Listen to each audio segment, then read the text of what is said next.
Morning, good evening, good afternoon. The people of Zimbabwe must understand that the MDC CCC were elected for the primary purpose of implementing the democratic reforms designed to stop Zanu PF rigging the elections. The party itself, when it was launched in 1999, was riding on that popular sentiment. And as the party name implies, they were promising to deliver the democratic changes the nation was dying for.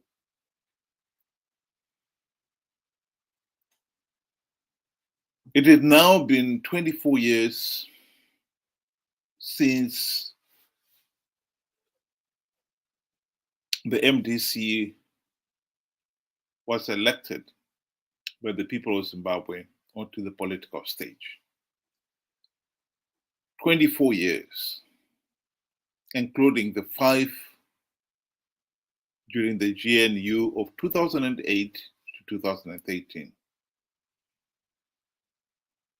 The tragedy is they failed to implement even one token democratic change in 24 years, including the 5 years in the GNU when they had the golden opportunity to do so. Indeed, when the MDC leaders realized that they missed the boat at the end of the 2018, they changed tune completely. While they still kept their name as Movement for Democratic Change, they changed their tune. They were telling people that the nation did not need the reforms anymore. That the party, MDC, and then later on CCC would win rigged elections. They had devised ways of winning rigged elections. Unfortunately, most of the people out there have never really understood what the democratic reforms were anyway. And so when MDC leaders fail to implement even one reform, it is not surprising that the people failed to point the finger at the MDC's failures.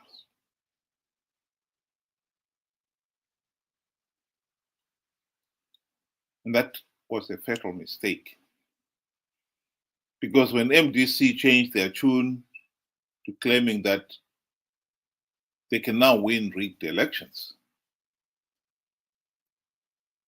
people readily believed that as well, without seriously questioning how are we going to win rigged elections.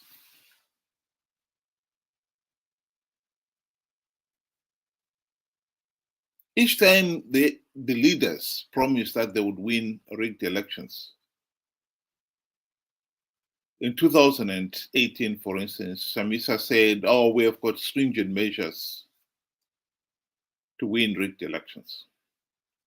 And when he was asked what were those stringent measures, oh, he didn't want to say them because he didn't want to forewarn Zanu PF.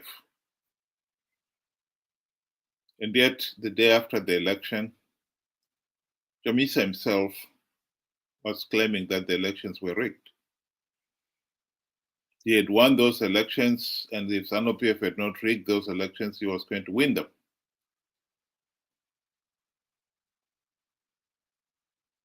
The people should have asked, what happened to the stringent measures? If Zanu PF rigged the elections, and you had said you had stringent measures to stop that happening, what happened then?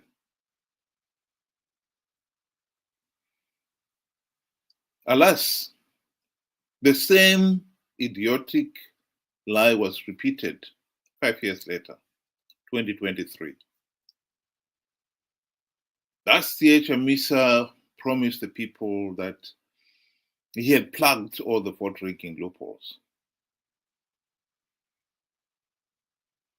If the people had been following the elections, they should have seen that this is again another idiotic lie. For instance, Tim Pachedu had shown that Zimbabwe's voters' roll was in shambles. And anyone would know that a shambolic voters' roll would only allow Zanu PF to blatantly rig the elections.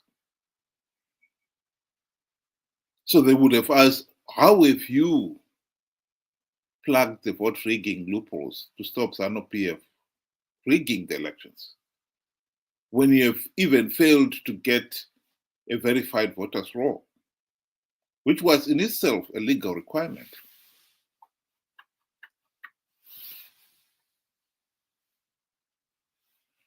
People didn't ask.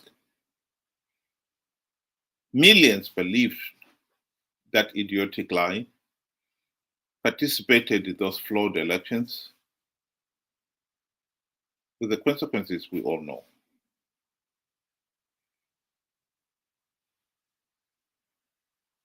The MDC CCC leaders,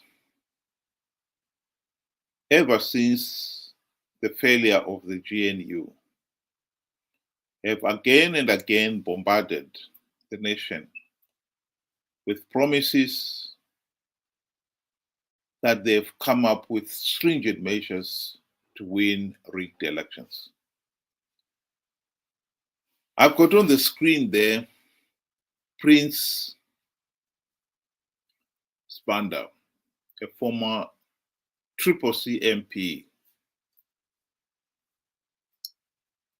and is making another claim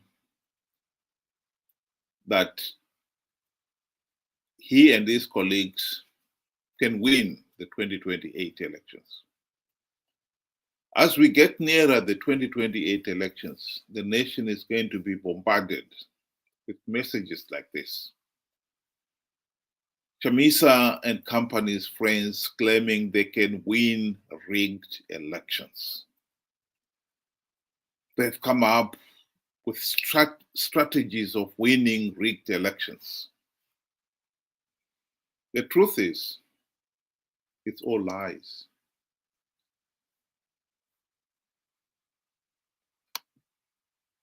They don't want to admit to the people that they have failed to implement the democratic reforms. And so they are hiding behind this falsehood that they can win rigged elections.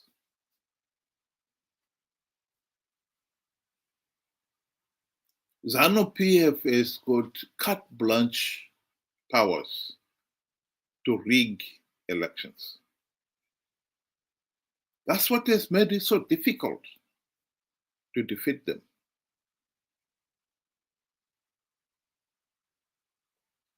We have seen how Zanu PF has destroyed all meaningful democratic rules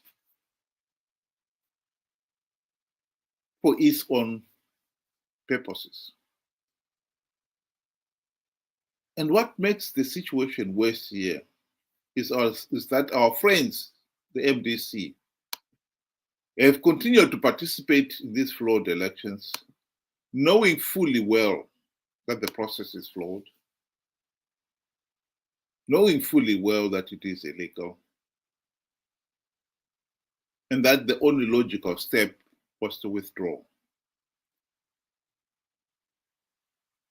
But they failed to withdraw for no other reason other than greed.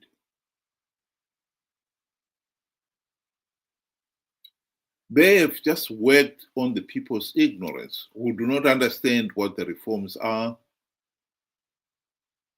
and much less how they're supposed to be implemented. And now, when you're talking of people who do not understand some of those basic things, you can tell them whatever you want.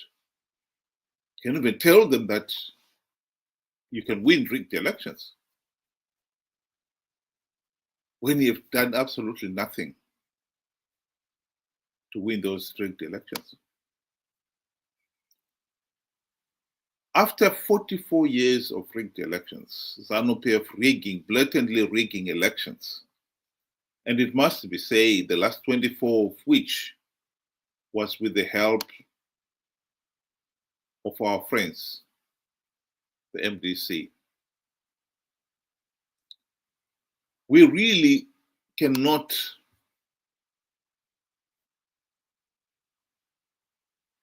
continue this circus.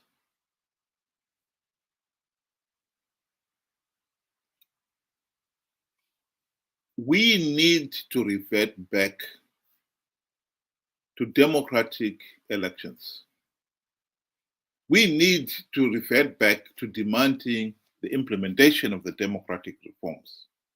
Just because Morgan Tsvangirai and company failed to implement even one token reform during the GNU, when they had the golden chance to do so, does not mean that no one else can implement the reforms. Nor does it mean that we do not require the reforms anymore.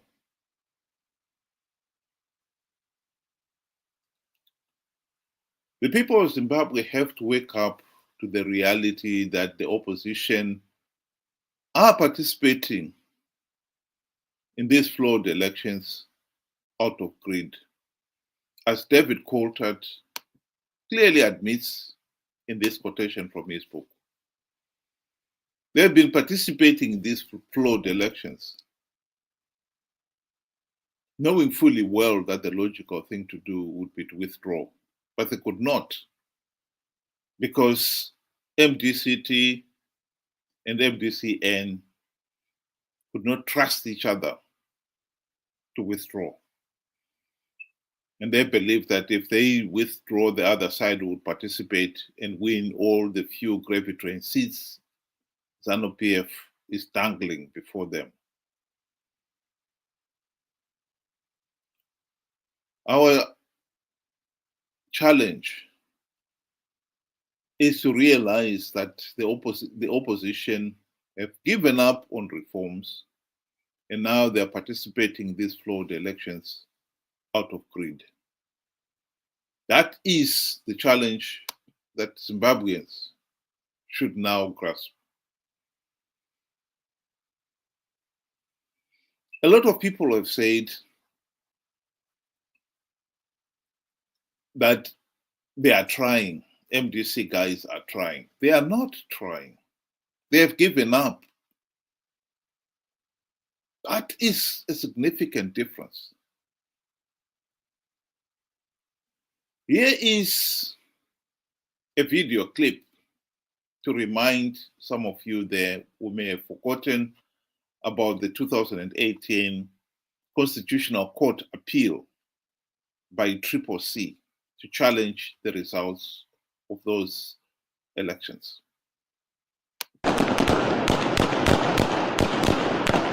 Zimbabwe have now held their recent elections, which went well. International monitors had to force their way through angry crowds to deliver their verdict. They reported serious flaws in the process. It was not a level playing field. Many injured and 3 dead. The opposition says the shootings and the beatings cannot be justified. And an election in which Zimbabwe dared to dream has instead brought back its worst nightmares. There were running battles through the city centre, and the streets echoed to the sound of gunfire. Zimbabwe have now held their recent elections, which went well. You are ready now to start. I am ready. You may start. Thank you, my lord. What ZEC has done is to violate the constitution, to violate the Electoral Act. in a manner which has ultimately benefited the first respondent. Mashonaland Central, page 159, the report by the ZBC, it does two things. Number one, it mentions figures. Number two, it attributes those figures to a ZEC official. It says by 5:30 p.m., 105,000 people had voted in Mashonaland Central. The final figure that one gets from ZEC is that an hour and 30 minutes later, plus 370,000 people voted. Is it humanly possible? But it doesn't end there. Then there is the issue of identical polling results. There are at least 16 polling stations with identical results. Identical results for Chamisa, identical results for Mnangagwa, identical spoiled votes. And in all those places, Mnangagwa not only wins, but wins big. It's like a kid was playing with the figures. That, with respect, is not how an election is conducted. We'll now give the opportunity to Mr. Kanengoni. The Zimbabwe Electoral Commission cannot be taken to task to say, why is the voter turnout in my central at this particular level and not at that particular level? Voters behave the way they do. No one knows why. Maybe behavioral scientists may be able to answer the question if they study it. Mr. Kanengoni, there's the averment that several polling stations showed identical results. And the simple point we make is that there's no need to be theoretical about it. We have the returns. This is something that happened. We show you the returns. And we've put the returns for 2 of those polling stations here to illustrate the point. You say it happened? Yes. But in his presentation, Pofo says it's actually 16 polling stations where the identical results. You heard it? Yes, we did. Even in the affidavit, they put a bit more of the polling stations there. But we chose this to illustrate to the court. But for the rest, it did happen. It did actually occur. We'll now go back to the applicant. Why go for speculative conclusions of manipulation?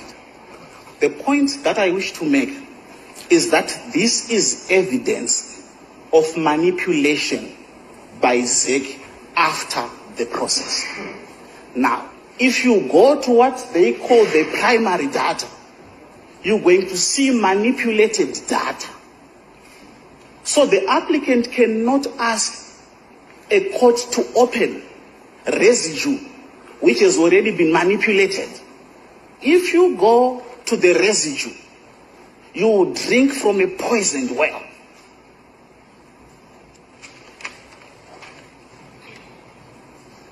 When you look at the figures, let's look at those that have been admitted by ZEC. Let's look at the parliamentary tally. When we show that 40,000.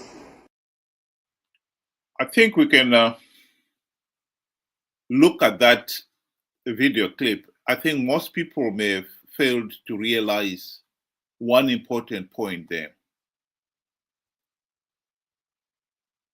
Chamisa's lawyer was asked, why did you not ask for the ballot boxes to be opened? What happened here is clear. Those duplicate entries, all it meant is when it came to adding up the totals, you will have a V11 of polling station A entered. And one notable thing is Mnangagwa had performed very well in that polling station. And when you look at the total, you'll find that the same figures from the same polling station was entered twice. That's where the duplication comes in. And this not happened only in one case. There were 16 polling stations where there were duplicate entries. The explanation is very clear. And it would have been conclusively shown that by asking that the ballot boxes of those stations where there are double identical entries be opened, you would have shown that actually there was only one polling station. There was only one ballot box. The other one was just a double entry. The shock here is it is the Chamisa's lawyer who refused to have the ballot boxes opened. Why? Because we don't want to drink from a poisoned well. Who is drinking from the poisoned well? Is it you or Zach? Because at the end of the day, Zach will have to explain where he is the sealed box, ballot box, for this other duplicate entry. What was the name of that polling station? And where is this box? It's not for Chamisa's lawyers to come up with an explanation. Zach would have had to come up with an explanation for that. But would stubbornly refuse that he didn't want to call for the duplicate ballot boxes to be opened. Chamisa's lawyers. As much as people do not want to admit it, the truth of the matter is MDC, CCC, ever since the 2008 to 2013 GNU, there have been Zanu PF Team B in all but name. They've played to make sure that Team A wins, and they've played to make sure that Team A gets legitimacy. They realized that demanding that the ballot boxes of the 16 polling stations with identical entries be opened would have denied Zanu PF political legitimacy, because definitely there was not going to be able to produce a duplicate ballot box. For those of you who are not aware, after the counting is done, everything, the books, the cast ballots, anything relating to that election process is put back in the ballot box. And it is sealed. And all the participating officials will put their signature on that ballot box. So demanding that the ballot boxes should be opened would have meant that Zach would not only have to come up with a duplicate ballot box, but duplicate also the officials.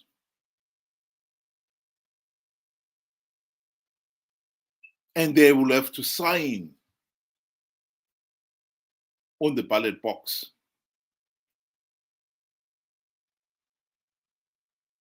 That was an impossible task.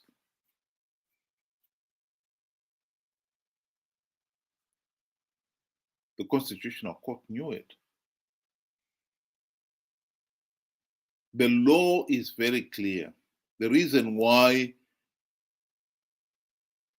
the law clearly states that after each counting, everything, all the materials relating to that polling station must be put in the ballot box and it must be sealed and signed, is exactly for that purpose. In case there should be any challenge of the election results, then the court will order that box be opened and the contents examined. To say we don't want the box opened because we don't want to drink from a poisoned well, what is then is the purpose of having sealed boxes? If you are going to challenge the process and then here is the evidence, you refuse to look at the evidence. Like it or not, MDC CCC, as Zanu PF Team B in all but name.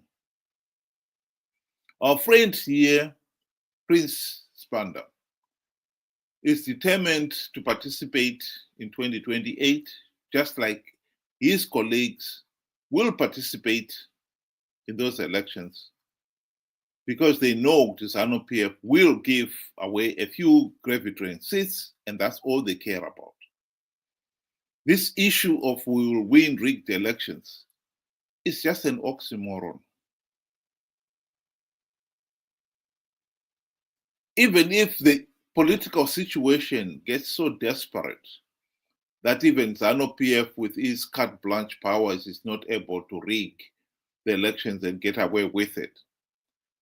What matters here is that if we do not implement the reforms, all this will mean is, yes, the opposition would win, but as long as no meaningful democratic reforms have been implemented, whoever comes into power can always exploit those opportunities. In other words, the country will still have to deal with the issue of rigged elections.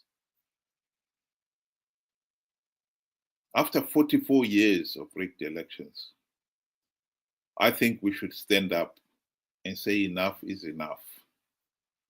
We do not want rigged elections. Our right, our constitutional right, says we are entitled to free, fair, and credible elections. Just because the opposition have sold out doesn't mean we should give up our right to free, fair, and credible elections. SADC last year condemned Zimbabwe's elections as flawed and illegal. And SADC would have denied Zanu PF political legitimacy if Chamisa and company had not participated in those flawed elections and conned their followers to do the same.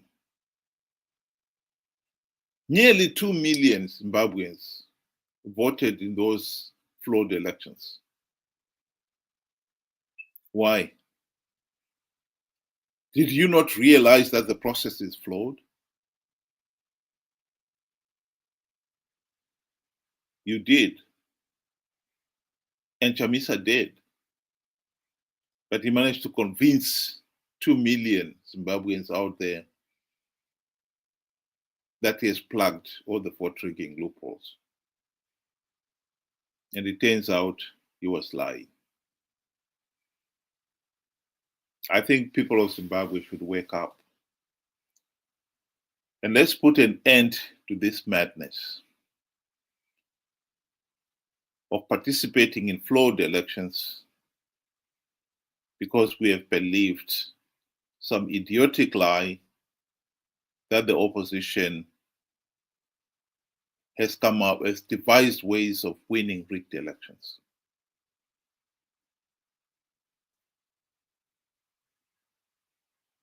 The issue of free, fair, and credible election is at the heart of the Zimbabwe political debate right now. And we must have our part in it. We must have our say in it. If we stood firm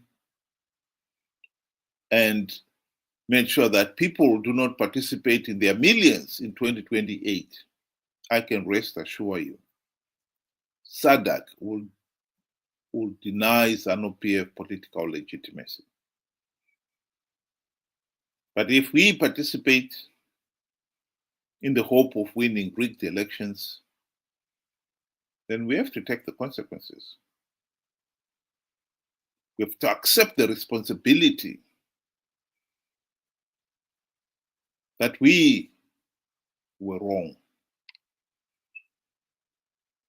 After 44 years of rigged elections, for Pete's sake, let's end this madness. Thank you very much for those of you who were able to join me this evening. Have a good day.